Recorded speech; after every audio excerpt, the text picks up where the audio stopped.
Star Wars TIE Fighter Issue 3 sees Shadow Wing take out the Imperials guarding their ships. Bruce knows that the Admiral will have them all locked out of the ships with his codes, but luckily he keeps backdoor codes built into the ships just in case of events like this. More troopers arrive, but Bruce tells them not to fire. Bruce says that whatever the Admiral has promised the troopers won't happen and that they are just his cannon fodder. He says the Empire won't hold it against them for following an Admiral's orders, but the Admiral himself will face the Emperor's wrath. The troopers want to know what they want, and the team just want their ships, and the Star Destroyer in orbit. One of the troopers tries to tell his partner that the buyer is on the way, but he shoots him in the leg, saying that he will join the team since he can't trust the Admiral. Taking the ship, Shadow Wing heads up into space, intent on getting control of the Star Destroyer. They soon run into some TIEs, but learn that they too fly for the Empire. Bruce wants to know the status of the Star Destroyer and learns that on board there is a battle going on within the loyal Imperial troopers and the Admiral's men. As they near the destroyer, Lighten's ship is destroyed by the arriving rebel forces. The team turn to face them, taking out a few of the X-Wings before leaving the rebels to be dealt with by the other TIEs. They break off to get back to the destroyer, and as they escape, Ganem is clipped by some fire. Zin tries to help her partner, but more X-Wings come in. The team end up making swift work of them as they are almost at the destroyer.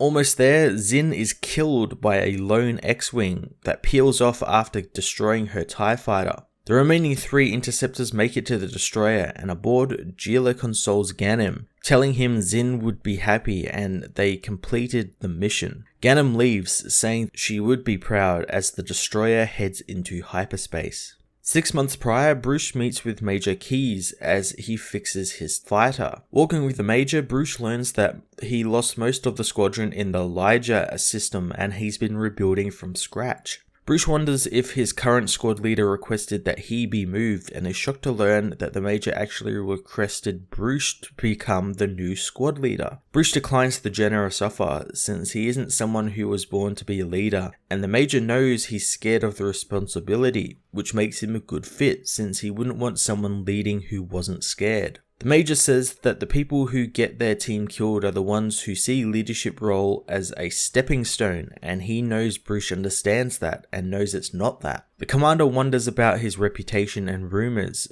but the Major says that he would trust his judgment in the situation. Bruce reluctantly agrees to lead Squadron 5 and to keep them all alive. Star Wars TIE Fighter Issue 3 continued the action and kind of put my fears to rest about the rebels not actually being shown as the bad guys for once, as almost half the cast of the book is actually killed off. That's quite something I didn't expect, especially 3 issues in, and I love how it's tied back to the leader of the squad thinking it's all his fault and some type of curse he has when leading a team. I'm looking forward to seeing if Jody Houser leans into that really hard and really shows how much that weighs on him, and it could even lead to him snapping and somehow defecting to the rebellion. I'm really interested to find out what's going to happen with that. I'm going to give this issue an 8.5 out of 10.